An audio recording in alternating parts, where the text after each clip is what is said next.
If the devil truly exists in the form of a living creature, then this is it. Just look at this slick, slimy thing. Cold, slippery, and starving. No eyes, no ears, yet it has hundreds of razor-sharp teeth, ready to tear flesh apart to satisfy an eternal thirst for blood. It's the very embodiment of a nightmare, a silent, grim reaper. But then I had a crazy idea. What if I took this bloodthirsty monster home and raised it as a pet? Welcome back to AntTrek. The leech measures only 2 to 5 centimeters in length and lives in forest environments. During the breeding season, it lays 2 to 8 egg cocoons and has a lifespan of about 6 months to 2 years. I've got a few experiments lined up. Let's find out. Lots to cover, but first, let's set up a tropical home for our tiny friends. Since leeches live in humid environments, our little friends will need plenty of leaves and maybe even a small stream. It's going to look just like a tropical forest.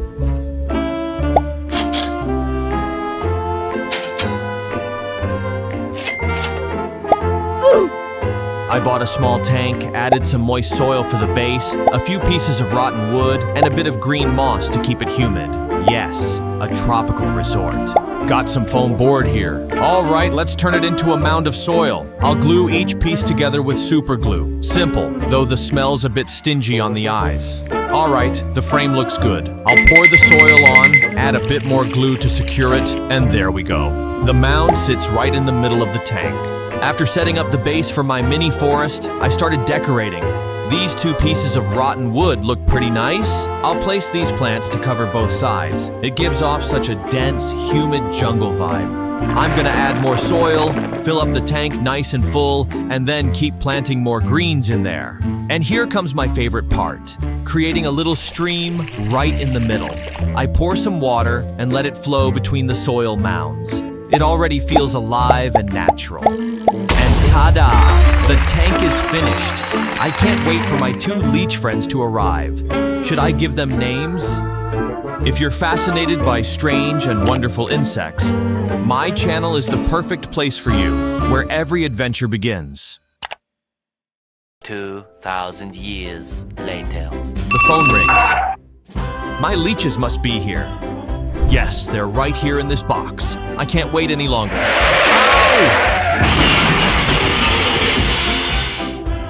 Okay, that was dangerous, but luckily everything's fine. All right, finally the most exciting part, unboxing today's gift. I'm super excited. How about you guys? Let's open it up.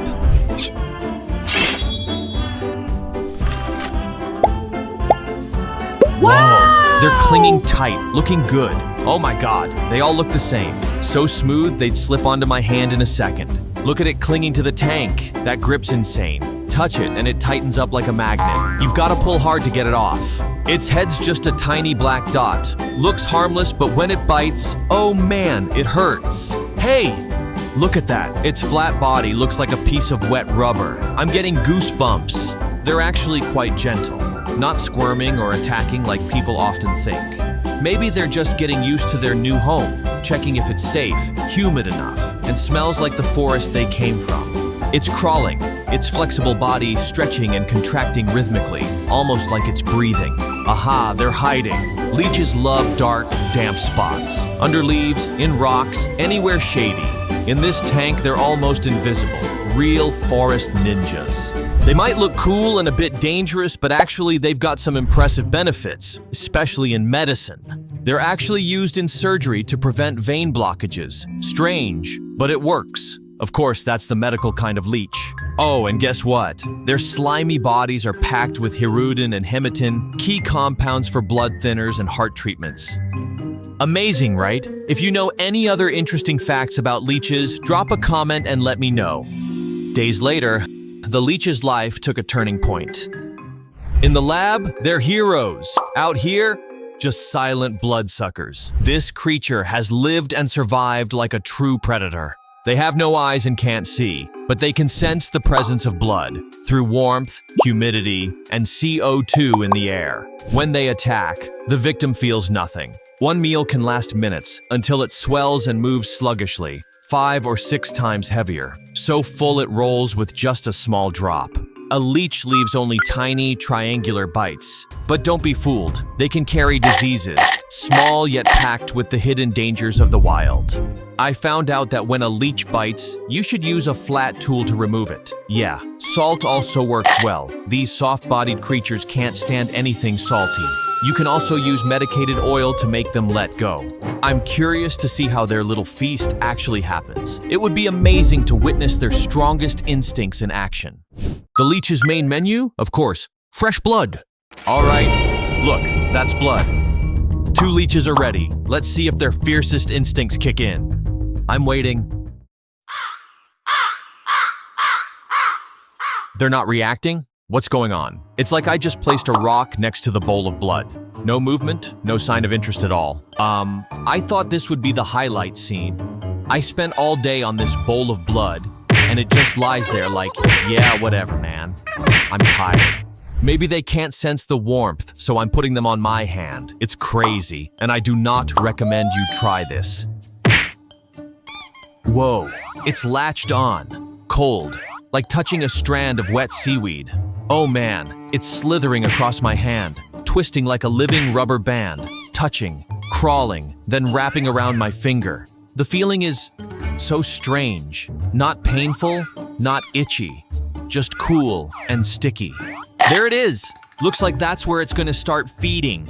Oh no, no, no! It bit me. Feels just like a sharp needle pricking my skin. Its body's swelling up bit by bit, like a little balloon. Oh God, my blood won't stop flowing. Leeches can actually thin your blood. This wound's gonna be a tough one. Either way, I definitely need to get it checked out. That was truly horrifying. I'm serious. Don't even think about trying this yourself. Stay sharp, be careful, and keep your distance from these tiny little vampires. It's terrifying, yet this creature never stops amazing me. I kept the camera rolling for 2 weeks straight and captured some incredibly rare moments of them. The leeches are mating and laying eggs. After a bit of waiting, the result is, wow, baby leeches. They're tiny, almost transparent, like living threads. They're actually crawling out. It's a bit creepy to watch, but also kind of touching. The whole tank has turned into a nursery now. They crawl out little by little, slowly, as if trying to slither for the first time in their lives. The mother stays beside them, motionless, maybe keeping watch, or simply resting after giving birth. Newborn leeches are as thin as a thread, fragile and harmless. But in just a few days, they'll start hunting for prey, and the cycle begins again, quietly and precisely. Stick with me. Our journey into the world of leeches is just getting started. Animals inject enzymes that paralyze their prey. If they bite a human, the wound may stay swollen for days and sometimes scar. They can even breathe through their rear. And males produce a rare, costly oil. I was afraid, but curiosity took over. I had to see it for myself. The giant water bug, that's it. I found a website selling them for just $5.60 each, so I decided to order a pair, both to give them companionship and to better explore this strange species while preparing a whole ecosystem for them.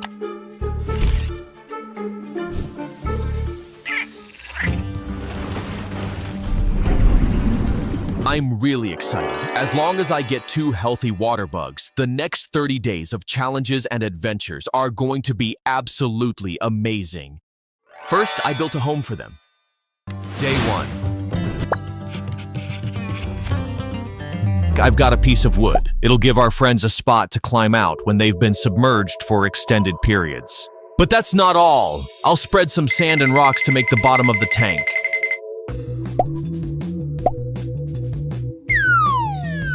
I'll also add a branch inside, in case it needs a place to lay and protect eggs during breeding season.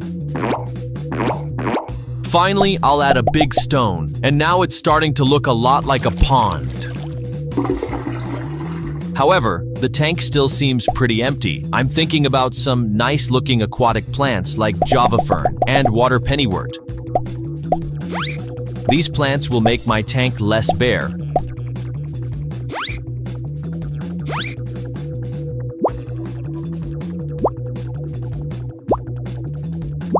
And can also be hiding spots for the giant water bugs when they're hunting.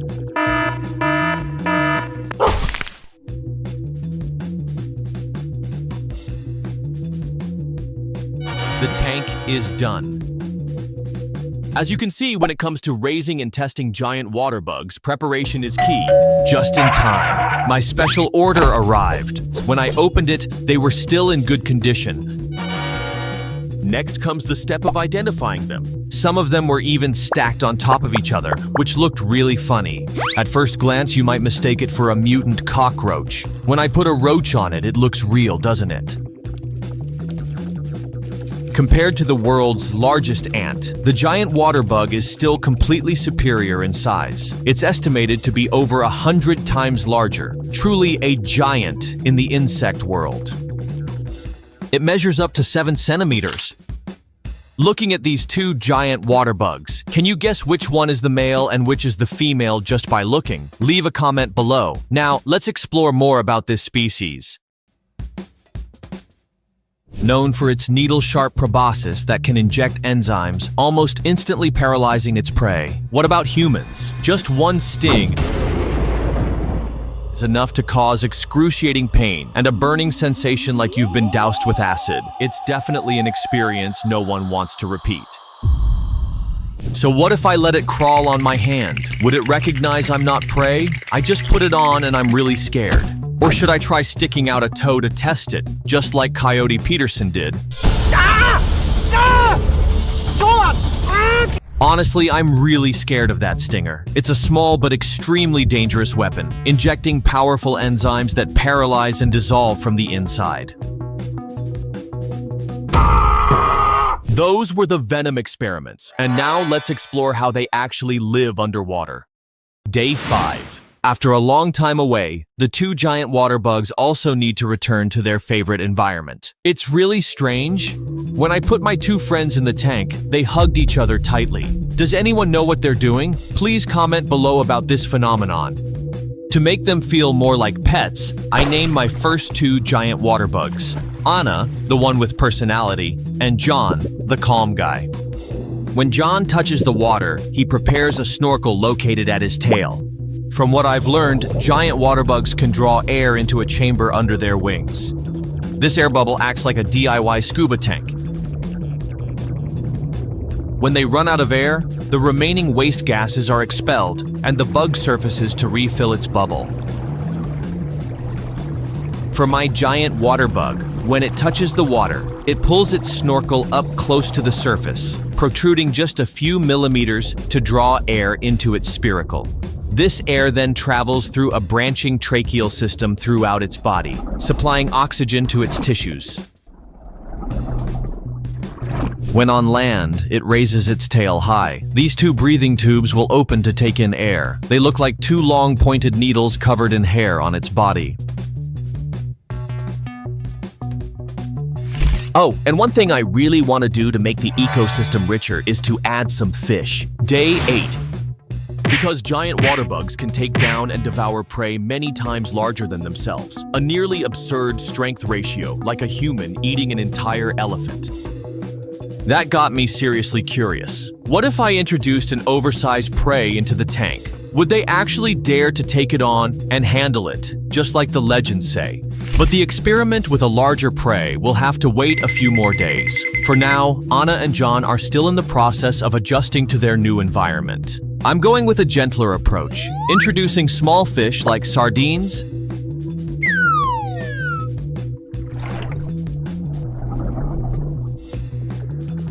zebra danios, and glowfish tetras.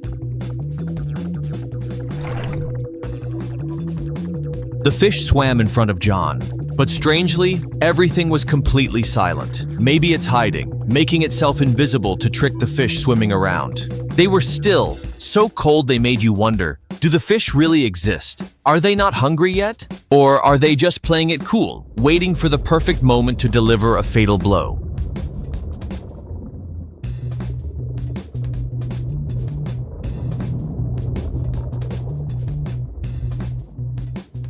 Finally, the moment I'd been waiting for arrived. John approached the water, striking with the precision of a hunting machine.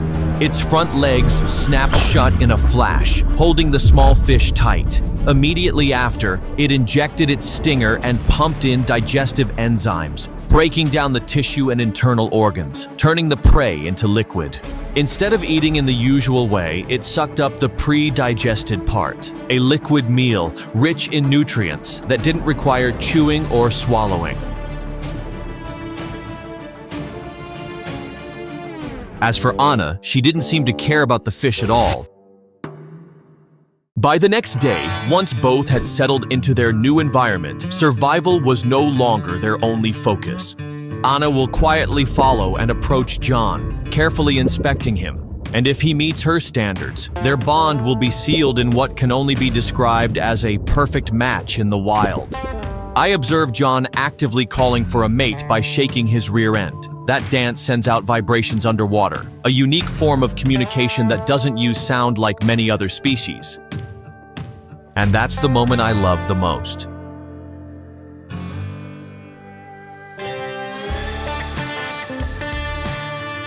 The eggs are neatly packed, each about 2 to 4 millimeters long, larger than most insect eggs. The eggs from that day have hatched into offspring. I probably got complacent and missed the exact moment the babies emerged from their sacs. I'd guess somewhere around 10 generations have been born. This process has been going on for about 3 weeks. Day 30. Not far from there was the site of a tiny giant water bug.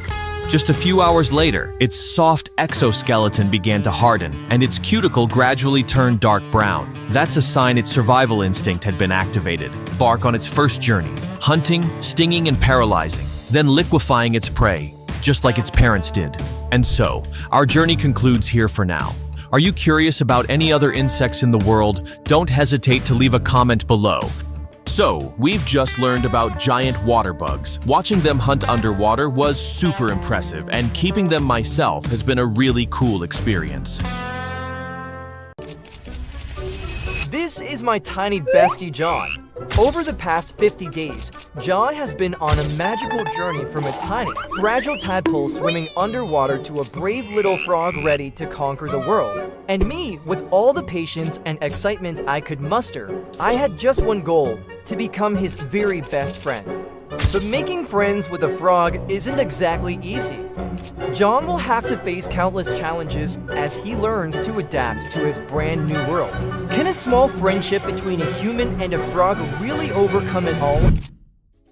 We're back to day 1. While waiting for the little guy to arrive, I rebuilt a whole riverside setup, laid down soil, spread some sand, decorated with pebbles, wood, and plants. Then I poured in the treated water and boom, done. Honestly, it looked pretty good if I do say so myself. Finally, my order arrived. Oh, nitrogen monoxide, the bag had broken open. My poor tadpole, I had to get him into the tank right away. I was seriously freaking out because he looked so tiny and fragile. I noticed he hadn't moved for a while, maybe because he was in shock. In the wild, only 1 out of every 5 tadpoles survives to become a frog. I started thinking maybe the water didn't have enough oxygen, so I quickly set up an air pump to help out. Now all I could do was sit there and wait and hope. Luckily, he finally responded by moving a little. It was honestly such a relief. And, well, this was his first time ever in a glass tank, so honestly, I had no idea what he was thinking. He was probably just standing there like, whoa, what even is happening right now? Today's meal, bloodworms. Oh, you know what I'm talking about. If you've ever seen these little guys in real life, drop a comment and let me know. On average, my boy John eats about 5 times a day. Because that's the only way he's gonna grow up into a big, strong frog. Oh my god, it's so good! I need to eat more!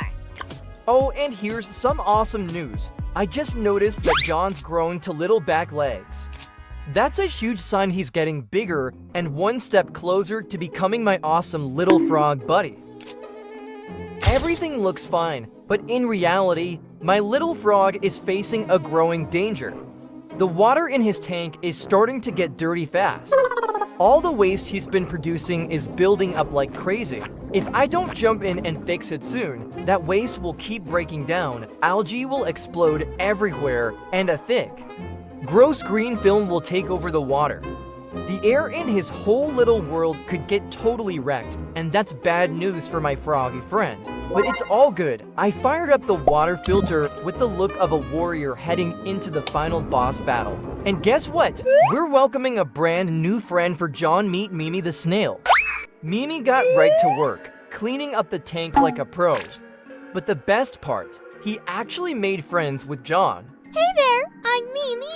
Oh yeah, I finally have a buddy. Mimi, wanna play hide and seek? No, I'm busy. This tank's a mess. I gotta clean it up first. John's been bouncing around like crazy, and it makes me believe that before long, this little frog won't be a stranger anymore. If you look from the side, do you see something moving? That's right, it's his little legs squirming under the skin. Those legs could pop out anytime now, and before you know it, he'll have to adjust to life on land. That's exactly why this tiny little house showed up a cozy paradise for John's very first hops once his back legs finally break free.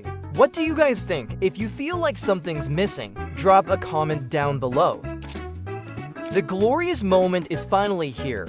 John, with his tiny body, brave little heart, and brand new legs, takes his very first step onto dry land. To achieve my ultimate goal of becoming John's best buddy, I've gotta lay out some solid plans. Bring John some snacks, enjoy some tea together. Go on walks, watch movies, take cute pictures. Try crocheting, play games. Go swimming and stick together forever. The first step in winning over this little frog is to present him with a choice, chips or worms. And John chose worms. Step 1 of becoming besties with John complete. Now that I know his favorite snack, it's time to kick back and enjoy some tea together.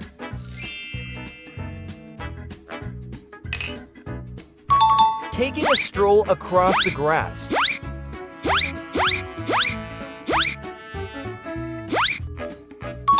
Snapping some adorable photos for the memories, and of course, printing out to copies just for him. You like it, pretty cute, right? Watching movies about ants.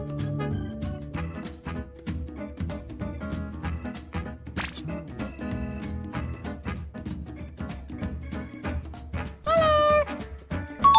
You like it, pretty cute, right? Time for the crochet hat session. Looking cool, huh? Playing Fruit Ninja, though it seems like John got a little nervous, so he just sat there and watched me play.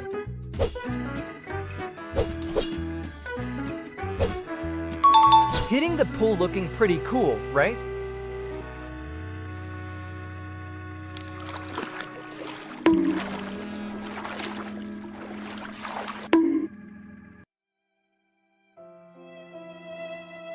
But my final plan never got to happen. By day 50, John stopped eating. Maybe a little frog just isn't built for lifelong friendships like humans are. Guess I have to accept that. I decided to set John free back into the world where he truly belongs. Do you think he'll remember me? Don't worry, John's journey isn't over yet. He's off to meet new friends and start fresh adventures.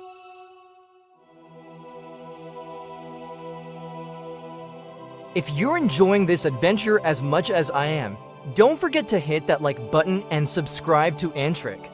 Your support means the world, and it'll help you stay updated on all the wild, cute, and unexpected things that are still coming up. Let's keep following John's journey together.